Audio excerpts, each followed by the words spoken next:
Hey guys, I'm Louis and welcome to my latest video. So, you may have heard that Ben Affleck, who is playing Batman in Dawn of Justice, is going to be directing his own Batman movie, like a standalone Batman movie. And I just thought that I'd put together a list of what sort of villains I'd like to see in that standalone movie. So, after a while, I mean, it's been ages since I last did a top 5, but I'm finally back with another top 5.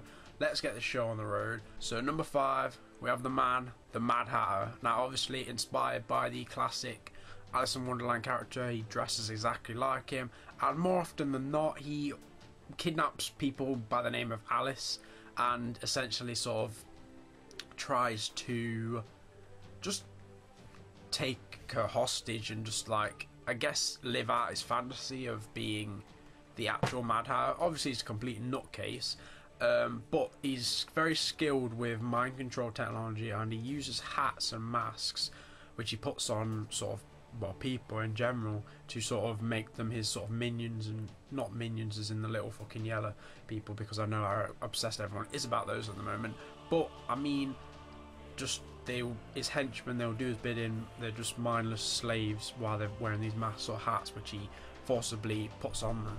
And on a number of occasions he's actually managed to get them on Batman, including in Batman Arkham City in a side mission where he tricks Batman into putting on sort of, it's a weird sort of version of a bat mask, and he essentially sort of mind controls him a little bit, but Batman eventually breaks out of it. But really, I just think he'd be a great villain, because we've never actually seen him on screen properly. Now, we've seen him in the Batman animated series and stuff like that, but we've never actually, you know, seen him in a proper live action Batman movie, and I just think it'd be a really interesting character to put in there, even if it's just only a minor role.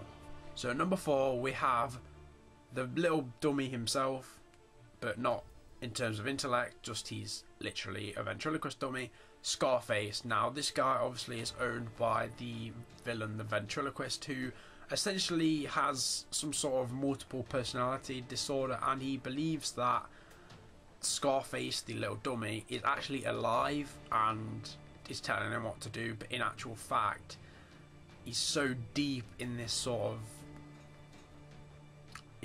this way of thinking that he thinks is actually real, even though he's not, that he just believes everything he makes Scarface do, and everything that he does, he blames it on the doll. He says, oh, it's all the doll, it's not me, it's the doll, when in actual fact it is him.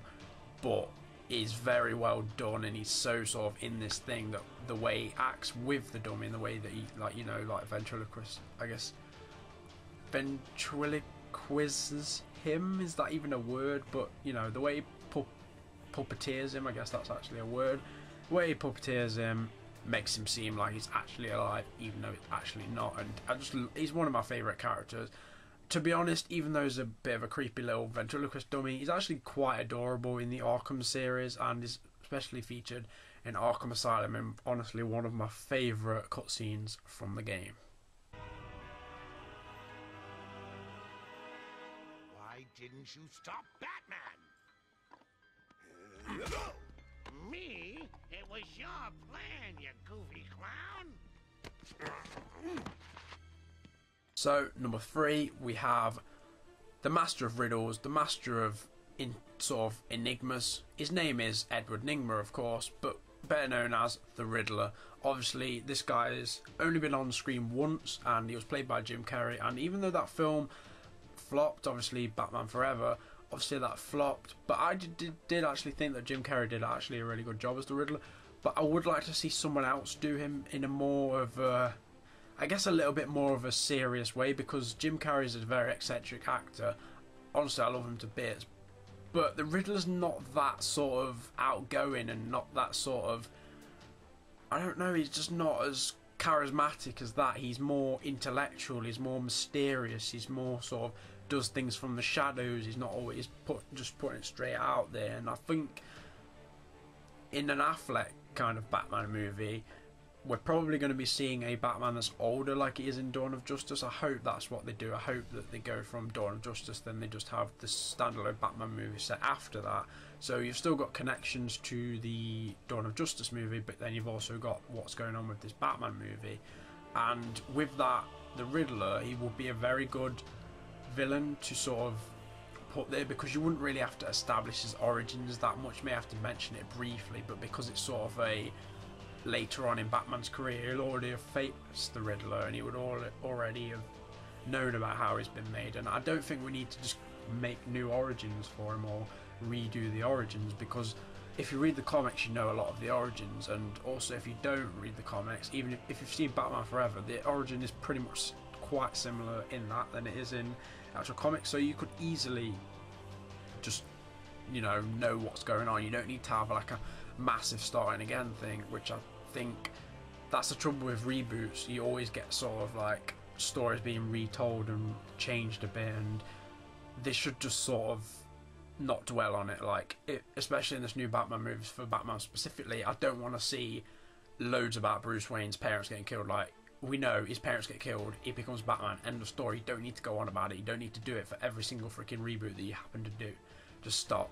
But anyway, I think the Riddler would be a very interesting character, because he wouldn't just be a violent threat, it would be an intellectual threat for Batman, which we haven't really seen that much in any Batman films, really. So number 2, we have the Queen of Plants herself, Poison Ivy. Now, this is a Batman character that I really do love. She's great. I think she's got lots of different sides to her, lots of different qualities. She's not just a straight up, she wants to rule the world, or she's not just a straight up, she wants loads of money. She literally just wants plants to be like alive, and eventually have plants take over like the entire world, and have like there's no humans left, there's only just like plants and plant like people. But she's still a great character in my opinion, and the only film that she's been in is Batman and Robin. And if you saw my video about that a couple of months, it must have been a couple of months ago, she was absolutely freaking like murdered in that. Not literally, like they didn't actually kill a character, I don't think, but what I mean by that is they just ruined her. Like, it was such a bad portrayal of the character that I think everyone in sort of Batman like films and stuff like that is just terrified of using her, because they just think that she got turned into a laughingstock in that film. And the amount of stupid puns in that film just made it just unbearable to watch. I mean, I cringe at it now. Yes, Uma Thurman's a very good actress, but the script and the writing and the directing was just all wrong. And they made her too much of a sort of, I'll put this, they made her more one-dimensional, rather than having all these different qualities, rather than having sort of the manipulative power of a men's side, combined with the love for plant side, combined with the borderline insanity. That's a very complex character, but to whittle her down to essentially just the manipulating men, making them love her and being sexy side, and then leaving out the plant side pretty much, like there was nothing to do with plants really. Like she says, oh, I just love plants, but then she just worked with freaking Mr. Freeze, even though they have completely different goals, because Mr. Freeze wants to freeze the whole Earth, Poison Ivy wants plants to take over the Earth. I'm sorry, but cold and plants don't really mix, so that didn't work. And it's just, there's so many contradictions in that film that just like, Ivy would not be doing this shit. She needs to be a darker character. She needs to be more focused on plants and more focused on sort of getting to a goal, rather than just, oh, I'm so sexy, and all the men do what I want. Yes, you can have that side to her. That is a big aspect of her. But please give me some, just the pure desire to carry out her goals, because she loves her plants, man. She just does. Like, I mean, have you seen Batman Arkham Asylum? She's great in that. She's just the perfect rendition of the character, and that's similar to what we need in the film. We need that kind of Ivy, man. Just please, I'm literally begging, like, please, Ben Affleck, put her in the movie. Just please. I don't even care if she's just a minor character or if she's a sort of a supporting villain or something like that. Like, I'm gonna predict that there's probably gonna be 2 villains in this movie, because that seems to be the magic number for villains. 1 villain, yeah, that's always fine. But when you get into 3 villains, and God forbid 4 villains, it just kind of loses it a bit. I mean, obviously, if Spider-Man 3 that's the bit I don't like with that. There's too many villains. Amazing Spider-Man 2, too many villains. you know, I just think 2 is the perfect number, because obviously in the classic sort of superhero films that have actually been good, you've mostly had 2 villains. Obviously Dark Knight, you had the Joker and Two-Face. Just trying to think of another off the top of my head. I actually can't think of any more, but there's been quite a lot with just 2 villains, or 2 main villains. There may be just like a small villain that's in it for like a little bit of the time, but to have multiple villains more than 2, I mean, is kind of a bit stupid. I mean, unless Sony, well, not Sony, it's Marvel now that have got the rights to Spider-Man, if they want to do a Sinister Six movie, go ahead, that would work, because those characters are epic. But otherwise, stick to 2 villains, or 1 villain if that's what you prefer. Harley! Ah! You have to help me. Ivy? Gee, you look like crap. Maybe I can sneak you some shampoo. The plants, can't you hear them? They're crying out to me in agony. Yeah? Well, I really don't have time for this. Please let me out. They'll die without me. I don't know, Red. You're not on Mr. J's party list. Oh, well. Please! What the heck? I'll cut your break. And now, number 1, the Clown Prince of Crime himself and his princess, Harley Quinn, and the Joker. Now, I know this is supposed to be sort of favourite villain, I'm supposed to pick 1 for each, but these kind of come as a pair. They're a couple, let's be honest. They're together, they're inseparable, they're like Bonnie and Clyde, they're like Ant and Dec. You just can't have one without the other, and now that we've seen that Harley's going to be in Suicide Squad, and as well as the Joker, I'm hoping that they take those 2 people, obviously Jared Leto and Margot Robbie playing them, take those 2 characters, bang them in this movie, Bob's your uncle. And yeah, I said you should only have 2 villains in a movie, but these come as a pair, so you can have these plus someone else if you really want. So yeah, that's pretty much what I do there. I'm not exactly sure what the scheme will be, but I would like to see some sort of, they try and take over Gotham again, and then we also get to see some locations that we've not really seen within Batman movies before, but have seen in the comics and animated show. You know, obviously you've got the sort of the carnival part of Gotham, you know, that part, can't even think what it's called, that is really bad of me, but you know, the carnival bit of Gotham, the bit that the Joker tends to take control of, because he's just like that, on the sort of place where he turns into like Joker's Funland, that kind of place. I think that would be really good to see in a movie, because they could make it really, really dark and really sort of threatening and scary and tense. They could really do that to it, and it's sort of a side that we've not really seen before. I think it's shown a bit within the Arkham games, but not too much.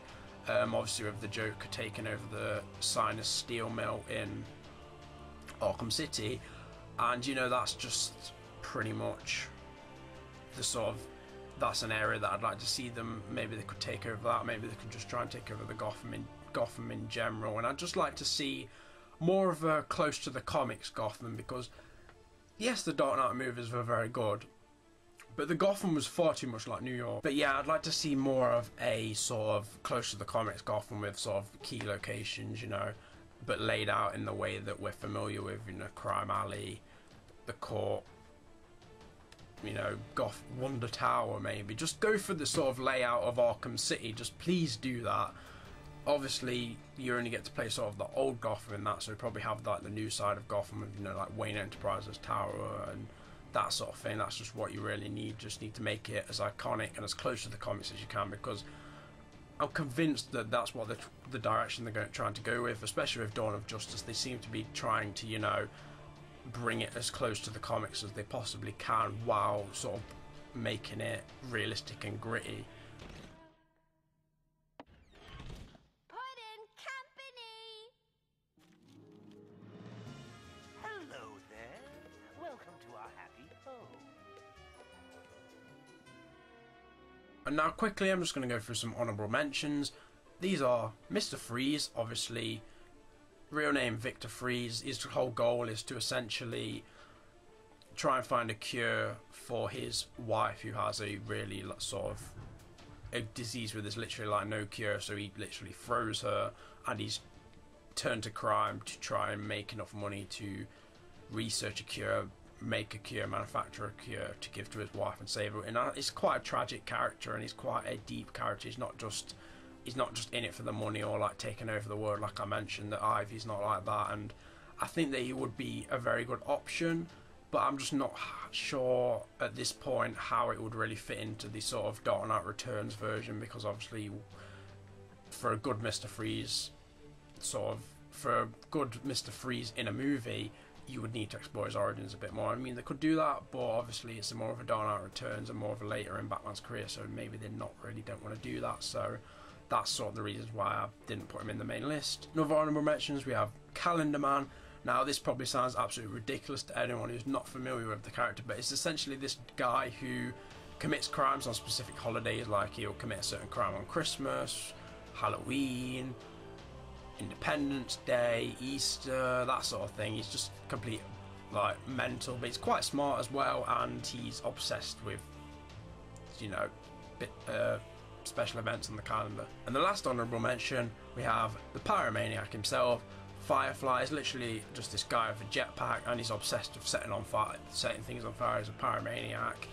And I just think it'd be a cool character to see in a movie. Like, just imagine the flame effects we could do with like today's sort of, I guess, technology and with graphics and CGI and that sort of thing. And obviously we've come on a lot of way with practical effects as well.